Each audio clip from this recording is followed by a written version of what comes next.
What is going on? And welcome back to the Behind the Cage Door podcast. Now, I know it's been a while, but guess what? We're back. UFC's back in Australia. Football is back. And it's no time but the present to have episode 14 of the Fighter Interview Series with a special guest today. Now, the special guest is none other than Payton Talbott, 6-0 as a pro, 5-0 as an amateur, making his UFC debut November 18th in the Apex against Nick Aguirre. And guess what? He's on the podcast today, and it's his birthday. So go down below, like the video, subscribe to the channel, leave a comment, let us know if you've got any questions, or if there's other fighters you want to see in the future. But before we continue, a quick word from our sponsor, Nitric Oxide Cold Water Plasma. We're running a limited time offer right now, 45% off the entire store. Use my code JAKE45 and the link down below and make your purchase today. Now, if you're watching this video in the future, the code JAKE15 that we always have is active, so you can always use that, but take advantage of the 45% off while it lasts. So, without further ado, let's get right into the interview.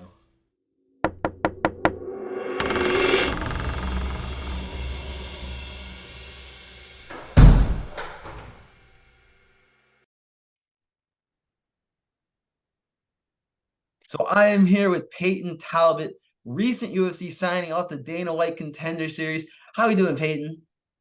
Doing pretty good today. It's my Friday, so just enjoying life.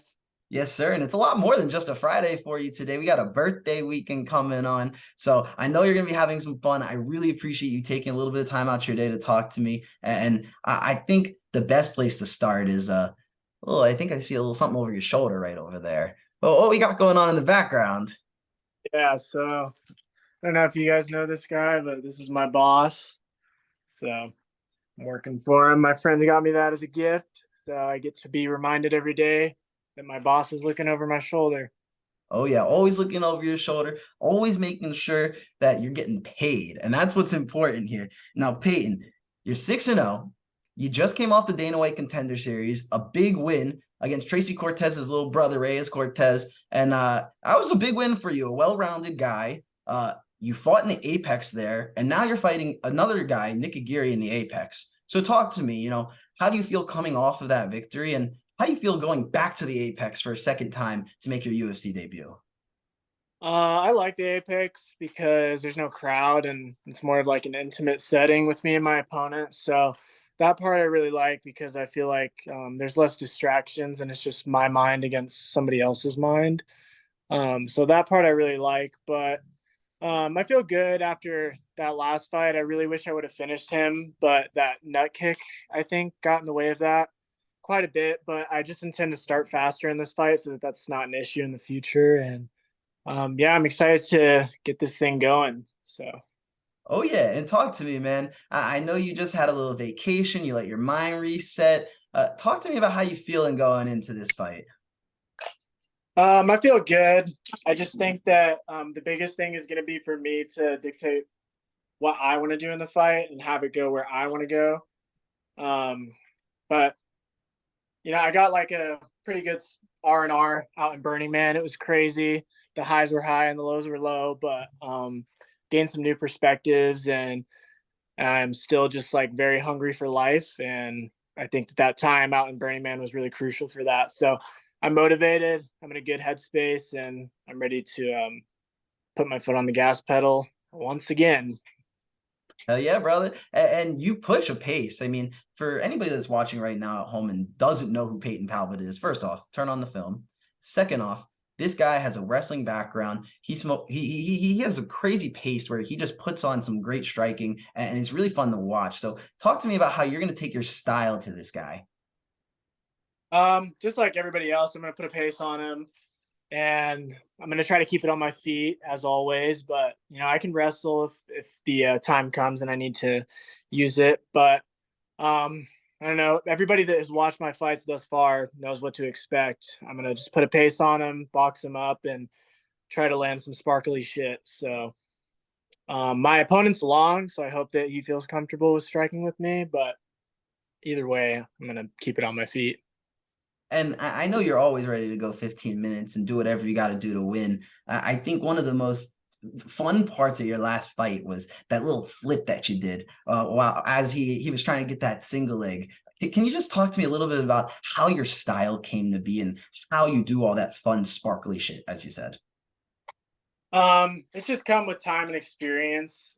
In the beginning of my career, I was not the fighter that I am today, and I remember looking back at a lot of my fights and just being like disgusted about the way I performed. So I think that had a lot to do with how adamant I am about being interesting and just like I mean, I don't care too much about what the crowd thinks, but I want to feel proud and satisfied when I watch my fight back. So it's just a lot of it's just incorporating that kind of stuff into sparring. I have friends that have all kinds of weird talents. So like I have a friend that's good at tricking, so I've had him show me some stuff. I have friends that are very immersed in their own skill set, and I always just try to dip my feet in those little pools. So I try to translate that into fighting when I can, and you saw that in the backflip, I guess. And I think it's great that you're shouting out your friends, but I think you also have a very good skill set outside of MMA. From what I know, you love photography, nature, rock climbing, and all that sort of nature outside stuff.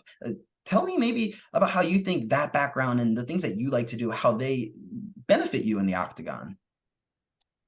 Um, I just think it is important, for my brain's sake in terms of like neuroplasticity, being able to adapt to any situation and use the skill set accordingly.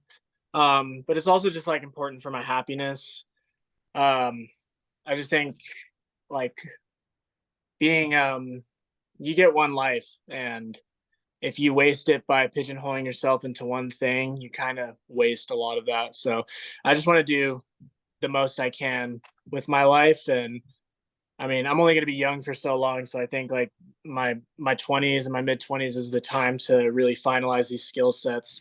I think a lot of young men don't find that passion, and they don't find that outlet to give their personality to the world, and they lack purpose and confidence, because if you don't spend like the first portion of your life trying to get good at something, you have nothing to contribute to the world. So I think that's very important for young men, and I hope that everybody is doing the same as I am. Absolutely, and the 20s are the best years. I mean, I myself are in my 20s, and if you're not living it up and enjoying yourself, I don't know how you really fulfill your life. So I love that you're really focused on those things. And I think one of the other things in your background that really is interesting to me is that you went to college, you got a psychology degree. So how do you think that also plays into you as an MMA fighter and you as a man as well? Um, I think I'm just very interested in psychology. I always have been. I actually really wanted to do some testing and some experiments, but when I went to school and I learned about morals and ethics, I realized that a lot of that stuff wouldn't receive funding, and a lot of my stuff would be deemed unethical. So that kind of killed my passion. But I'm very interested in terms of like sports psychology and research that is present today, like I don't know, stuff that they've outlawed now, like the prison experiment, the Milgram study, the Lombardo study. I think all of those are very vital to our knowledge of humanity. And I think the evil is that people want to turn a blind eye to that and say, no, it's traumatic. But I think it's very important, and that is it's given us a lot of context on the dark side of humanity, which you can see it gets out of hand when you're in Hitler's position, Nazi Germany, and many other things. So I think it's really crucial. And if I have a bunch of money from fighting, I intend to pour some of that funding into research that I'm passionate about, but it'll just take time. We'll see. And hopefully the end result is going to be exactly what we're hoping for. Hopefully you're going to have a long, successful career, and your boss over there is going to send you a whole lot of bonus checks for some great fights. I mean, cheers. I think for you, I mean, you're young, you have the right approach, and so for you, you're on the right path. What do you see being next for you? I mean, how are you going to get to the point where you're going to be able to start funding your own passions and doing this research that you'd love to do?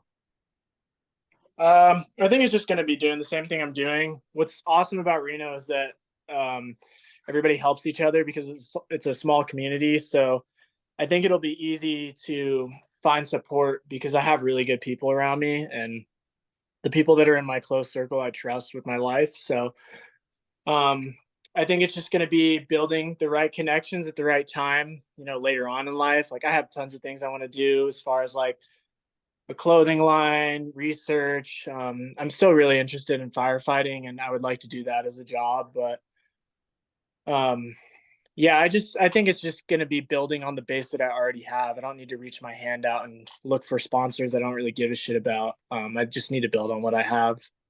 Absolutely. And I think for a fighter to have a strong base, that's the start. And you also need that strong head, and you've got a strong mind. You've got a mindset, I think, that's really impressive. So for me, what I'm the most curious about is, and especially with the apex factor, when you're going out to that fight, how do you screw your head on straight and make sure that you're approaching this right, and making sure that there is nothing from the outside coming in, that you're ready to go and be your best version of yourself?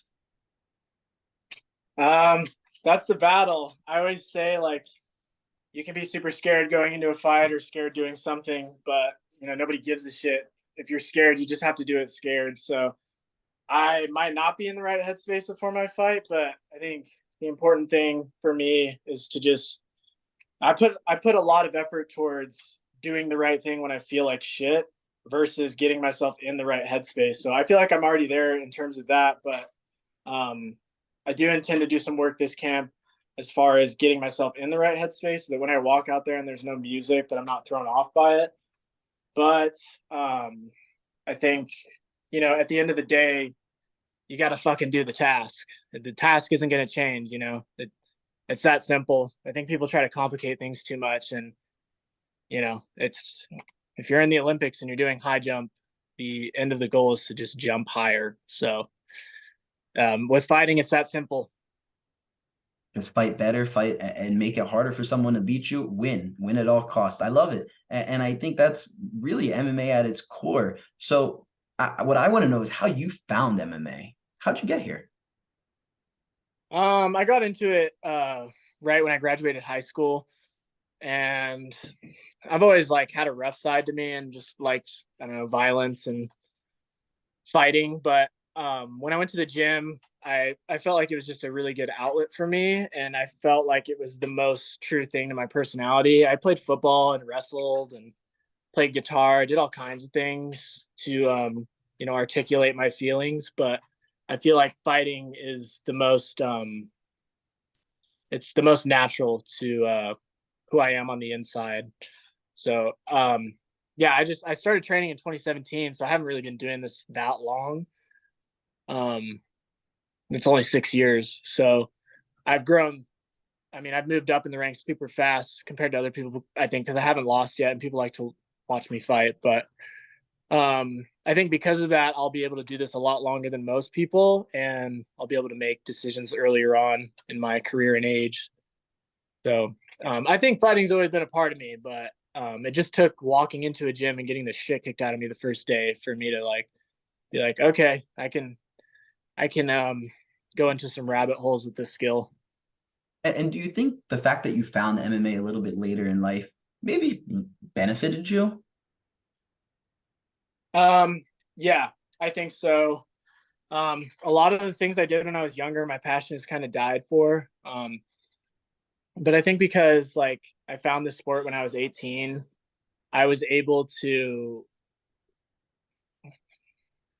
I think I was able to look at it in a non-traditional way and look at it as continually evolving, just like I don't know, just like the sport is. It's in a rapid state of growth right now. So I think that has helped me immensely in terms of starting late. For sure. And your style is anything but traditional. That's for sure. And you've done it consistently. I mean, not just as a pro, but as an amateur as well. So for you moving forward, I mean, who are some guys, some dream opponents that you'd like to see on the way? Because I know I've heard some comparisons, and I've heard some talk about, everybody thinks you're like Sean O'Malley. So is that a fight you'd like to see? I mean, what does Payton Talbott want specifically in the future? Um, I just want to fight dogs. Sean O'Malley is a dog, and I respect him.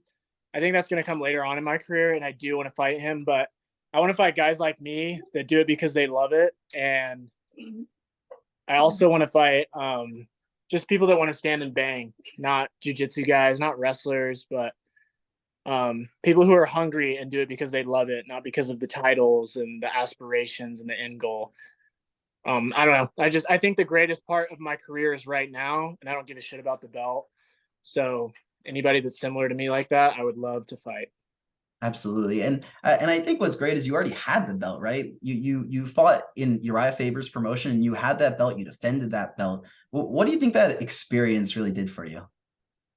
Um, I think it did a lot in terms of like the seriousness of a title fight, but it also just proved to me that I didn't like treat the fight any different just because it was a title fight. I showed up the same way and, you know, did Payton Talbott shit, as people will call it.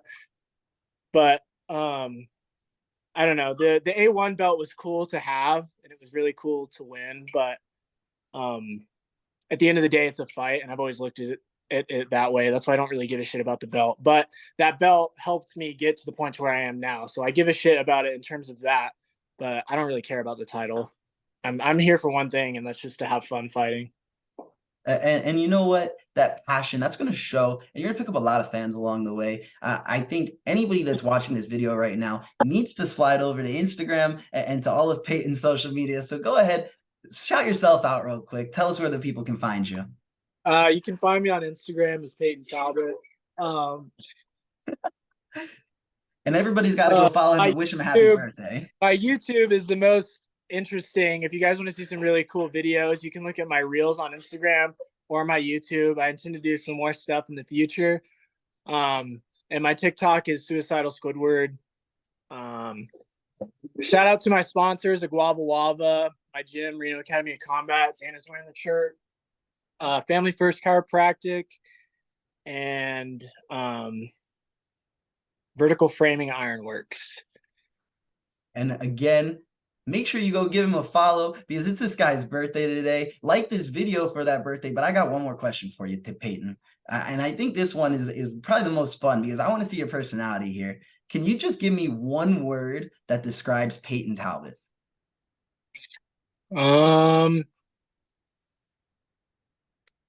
Predator. I would say eccentric. Eccentric Payton Talbott. This guy is fighting real soon in the Apex against Nick Aguirre. He's a UFC fighter, and he's one of the most interesting people in the sport. Payton, do you have any last words before we sign off today? Thanks for watching. Sorry I'm sweaty. It's just hot in here. And thank you. Payton, it's been a blast. Enjoy your night, and thank you everybody for watching today.